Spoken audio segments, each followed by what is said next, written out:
What you think of? So you just celebrated Juneteenth?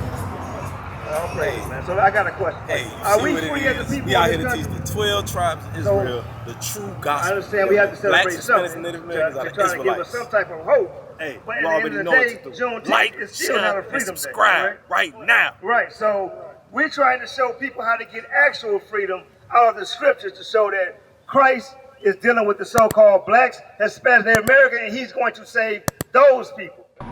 Kids without fathers. That's one of the reasons why our communities is like it is. Because what happens? What happens? You get a brother lay down and have a whoremonger and have sex with a woman. She get pregnant. He don't stay around. You got a son that grows up without a father. What happens to that son being raised by his mother? Wake them up. Let them know. What happens? You say he grows up what? He grows up sinning, but what specifically, what can that woman teach that young man? Bring it out. How to be a woman. The sister in the spirit. Bring it out. That woman is only going to be able to teach that young man how to be a woman. She can't make him into a man.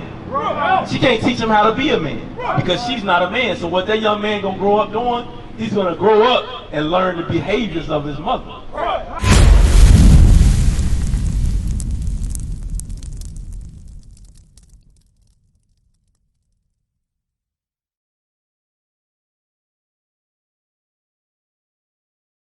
How y'all doing? Real quick, sis. Are all y'all from Gary? Yeah.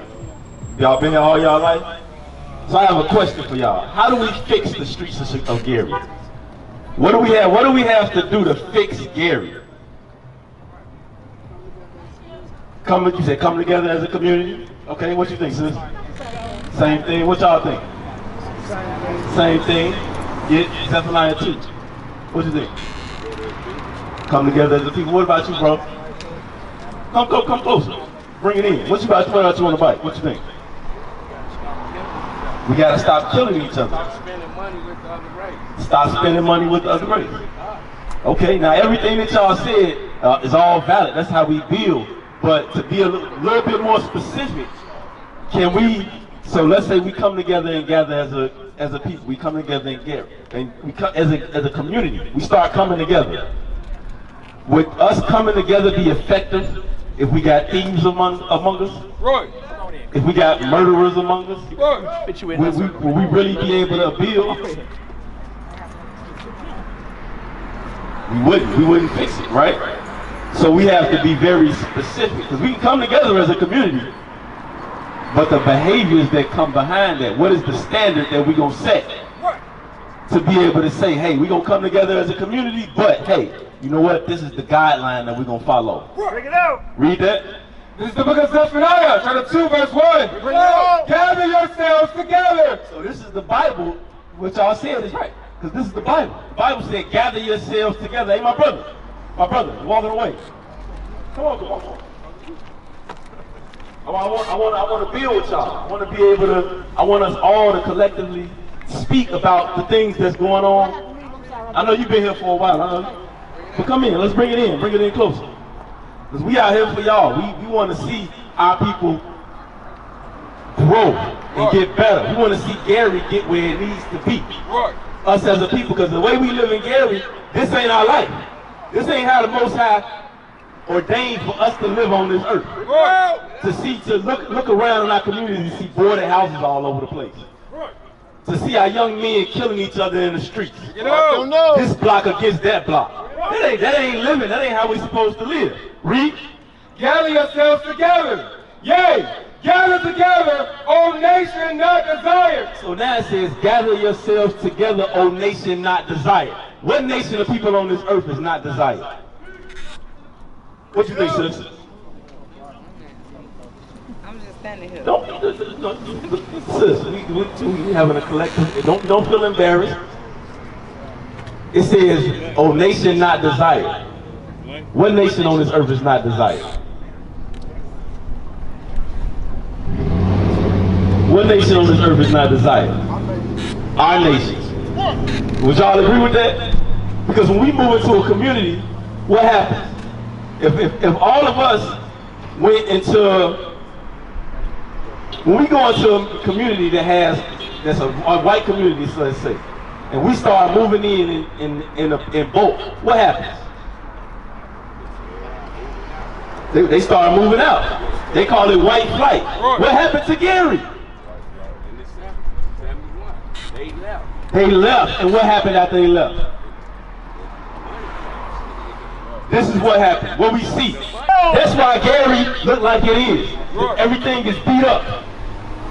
Because they're not putting, if you see them start putting money in here, what's coming close? Gentrification. They're gonna take it over. I know, that's what I'm saying. That's why we have to get our mind right and gather together. You understand that? Because everywhere you go, you go to Detroit. Is in our community? Is it better? It's worse. So why is it that everywhere, you gotta think about that. Why is it that everywhere we go in this earth, everywhere we at, what's up? The streets run down, we killing each other. That's because we hard-headed. We hard-headed. We don't listen. You don't listen. You right on point. You know the Bible said that? See, the oppression did that time. Nah. They did. No. Let's finish this. Give me Amos. Because what the oppressors did, because you right to a certain degree, but what the oppressors did, they seen the lack of unity that we had amongst one another, and they that's the word I'm looking for. They exploited it. Right. They seen it already, and they just made it worse. And now today, we don't even have regard for one another. We have no regard for one another. We drive past each other and we mug each other. Yes. But then when the white man walk through our community or ride a bike through our community, we either look down, walk past him, or it's, hey, how you doing? Go to our own brother, we display hatred. Let's read that in Amos chapter 3 and 1. The book of Amos, chapter 3, verse 1. Hear this word that the Lord has spoken against you, O children of Israel. So listen to that. It says, hear this word that y'all hear. Y'all listen to this? What's your name, bro? Roy. What's your name, sis? Amarie. What's your name, bro? Thomas. Gilbert. Now I'm asking y'all, and I'll probably ask y'all again. What's your name? Robert. Rick. What's your name, sister? Michelle. Yes. So listen to this real quick. Listen to this very closely, because we already identified as a problem. No matter where you go on this earth, when we in the community, our communities are dilapidated. But when you go, let's say you go right over next door to Maryville. How Maryville look? Pretty. It's a little better. Is that our community? No. Some of us over there, we live there. We there now. But I'm talking about as an overall whole, Maryville is night and day from Gary, and it's right next door. So what we got to think about is, why is it that I can go right next door in this community, and it's a whole lot better than the community that I'm in? Right. Read. Against the whole family, which I brought up from the land of Egypt. Hear this word that the Lord has spoken against you, O children of Israel. So this is the Lord speaking to a group of people. He said, hear this word that the Lord spake unto you, O children of Israel. So we have to, as we're reading this, we got to think, who is the children of Israel? You see that? He's talking to us. This is our book. Yes, Lord. This book ain't for nobody else but us. That's our real history.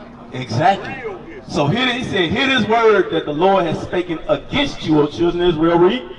Against the whole family, which I brought up from the land of Egypt, saying, you only have I known of all the families of the earth. So we reading this. How many of y'all ever been in the Christian church? Everybody out here. Ever been in the church? Y'all ever been to church? Yeah. So in the church, do they say this? Do they say that it's? Read it again. I want to make I'm making a point here, because in the church they say what? God loves everybody. Right. They say God loves everybody, and that everybody, if they believe on Jesus, and if they believe on Jesus, and they confess with the mouth and believe in the heart, everybody can save. Jesus came and saved the whole world. Is that true? Favorite line is John 3:16. sister said no. John 3:16. They don't tell you above. Exactly. Who is he talking So you know to? something, bro. You've been studying. I'm an Israelite. All praise. But that's we have to come out of that. Yeah, But read it again.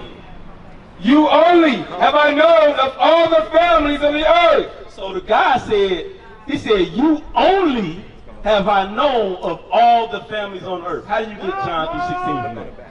How do you get that the Bible is from everybody? They something else, ain't they? How do you get that? Am I reading something wrong? Don't ever forget. Because the Bible is clear. A lot of people will say, oh, that's the Old Testament. Right. But so you saying when the New Testament came out and Jesus came on the scene, The Old Testament didn't mean nothing. that was this written? Was the New Testament written when Christ walked on earth? Was it?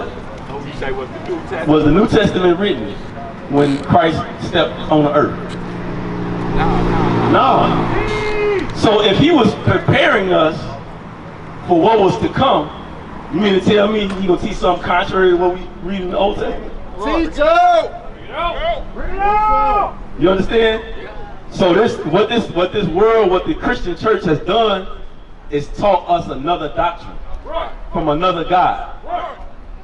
Y'all understand that? Because what are some of the things that go on in Gary? Did we finish that? Let me finish that real quick. You only have I known of all the families of the earth. Therefore, I will punish you for all your iniquities. God said because he's the only family that he know on earth, he's going to punish us for our iniquities. That's why we look at Gary and it's dilapidated and they not doing nothing to build it up. Bring it out. If a building if a house go down, it looks like that. You got buildings all over Gary that are run down, dilapidated. You got whole blocks that's just run down and ain't no attention to detail to build it up. This is punishment from the Most High God. This is divine punishment. That's what's going on with Gary. That's what's going on in Chicago. That's what's going on in Detroit. Wherever you see us at, the thing is going on is the Most High God is trying to get our attention because we are his people. Let them know. Y'all understand that? So what are some of the things that we can apply to help curb these things from happening to us? What you think? It's going to be all the laws and commandments. Follow the laws and commandments. Like what? For example, does anything? Anything. What's a law that we must keep? My young sisters. My young sisters right Not here. eating pork. Come over here. Not eating pork. eating shrimp, lobster, catfish. You know what Right? I'm saying? Like, come on now. So what are some of the things? So let me ask you: what are some of the things that go on in our community that we partake in that contributes to the destruction of our community? Adultery. Yeah. What is adultery? You mean Hebrews 13:4? What is adultery? Sleeping with a man's wife. Sleeping with a man's wife, but also falls under adultery. Thinking too much. Laying up without being married. Right? Yeah. So let's read Do this, that a lot. because how does that affect our community? Because adultery is you having sex with someone that's not your wife, or having sex with somebody's wife or husband. You lust them. But then up under that, like he just said, laying up with somebody, laying up before marriage. That falls under the adultery as well. Let's read that. This is the book of Hebrews, chapter 13, verse 4. Marriage is honorable in all, and the bed undefiled. So it says marriage is honorable. Girlfriend and boyfriend, that's not honorable before God. That's fornication. Prom. We just passed the season where you had a lot of people going to prom. Bring it out. I think they probably still are. That promotes sex before marriage. Because ain't nobody going to prom to say, I'm going to prom to have fun. No, you're going to prom. That young man is going to prom because he, in his mind, yeah, I'm finna hit that. Right. That's what it is. But it says marriage is honorable in all, read. But whoremongers and adulterers, God will judge. So this is the same thing. We just read that God has a controversy with Israel, right? And now we're reading that marriage is honorable in all. It says the marriage bed is undefiled, meaning when you're married, what you do with your wife is between you and your wife, as long as you are not going against the commandments of God. And this says, but whoremongers, a whoremonger is what? Basically Thirsty, going what? What makes them thirsty? What are they thirsty for? Sex. They going from woman to woman to woman and having sex. But also, let's say a man he's had 2 sex partners and he ain't married any one. Is that man a whoremonger? Let's say he had one sister that he was in a quote-unquote relationship for 5 years. They broke up, then he went and got another woman, and they was together for 5 years. Will he be a whoremonger? Yes, sir. What you think? I Yeah. would say, yeah, If you're having sex before marriage, you're a whoremonger. Because you're only supposed to have sex with your wife. That's why I read it again from the top. Marriage is honorable at all, and the bed undefiled. So it says marriage is honorable. Not girlfriend and boyfriend, not this is my side piece, not a mistress, none of it. It says marriage is honorable and all, and that marriage bed is undefiled. Because that's what God has ordained. Read. But whoremongers and adulterers God will judge. Whoremongers and adulterers God will judge. So any man or woman having sex outside of marriage, it says judgment comes behind that. What are some of the judgments that come behind having sex before marriage? What are some of the things that can happen? Disease, that's a judgment from God. What else? Kids without fathers. That's one of the reasons why our communities is like it is. Because what happens? What happens? You get a brother lay down and have a whoremonger and have sex with a woman. She get pregnant. He don't stay around. You got a son that grows up without a father. What happens to that son being raised by his mother? Let them know. What happens? You say he grows up what? He grows up sinning, but what specifically, what can that woman teach that young man? How to be a woman. The sister in the spirit. That woman is only going to be able to teach that young man how to be a woman. She can't make him into a man. She can't teach him how to be a man because she's not a man. So what that young man going to grow up doing, he's going to grow up and learn the behaviors of his mother. No matter how sincere and how hard that woman try, he might grow up and be a big businessman. He might grow up and be an entrepreneur. But what he learned from his mother is how to be emotional. He learned how to be a woman. That's why a lot of these young men in the streets, that's why they shooting and killing and robbing. Because what happens? Why you bump into me? Why you on my block that I don't own? Why you ride past me and look like that? That's emotional. How you fighting over something that ain't yours? You standing on a block that can be snuffed right from you just as quick as you say it out your mouth, but we beefing over it. We beefing over a block that ain't ours. That's emotional. Men don't supposed to deal like that. Not saying that you ain't gonna get angry. Not saying you ain't gonna get sad, but a man is supposed to teach his son how to regulate his emotions. Let them know. When you get angry, hey, it ain't time to go out and shoot up the block. Yo, this brother stole something from you. This ain't the time to go shoot up the block because he stole something from you. Teacher. This is the time he stole something from you. You find out about it. What you supposed to do? Go and talk to him. That's what a man gonna do. A man is gonna go and talk to this brother. A weak man is gonna go get the gun and shoot up the neighborhood, shoot up the block, and don't even know how to shoot. Now he's shooting kids. But that's a result of the marriage bed being defiled. Because now you had a brother and a sister be together, they having sex when they shouldn't be, and then they get pregnant. And then we know sometimes that brother still stick around. But that don't make it right. Because what does a marriage do for you? When you get married, what is that? It's a promise. What else? What's some other words That's the truth. that we could use? That's in this life. It's a union, it's a light, it's a commitment. Listen to me. It's a commitment, it's a bond. So if you got a brother that He with a woman for 10, 15 years, but he won't get married. Why won't he get married? You already with her. You been with her all this time. Y'all got 3, 4 kids, but you won't marry her because that one thing, like that one word that she just said, commitment. Bring it up. Let them know. Because even though he been with her 10, 15 years, in the back of his head, I don't want to make that commitment. Because if I get married, I'm stuck. No, when you laid down with her, you was stuck. Yes. Your wife, really? Exactly. See, we got it twisted. Let's get there. I'm talking about in Exodus chapter 22 and 16. But these are the things that we got to apply in our community. Like we all said that we got to gather together as a community to fix the community. So what we have to gather together in the same mind of is actually applying what the Bible tells us to do. What is a nation? Nation is family. Nation is community.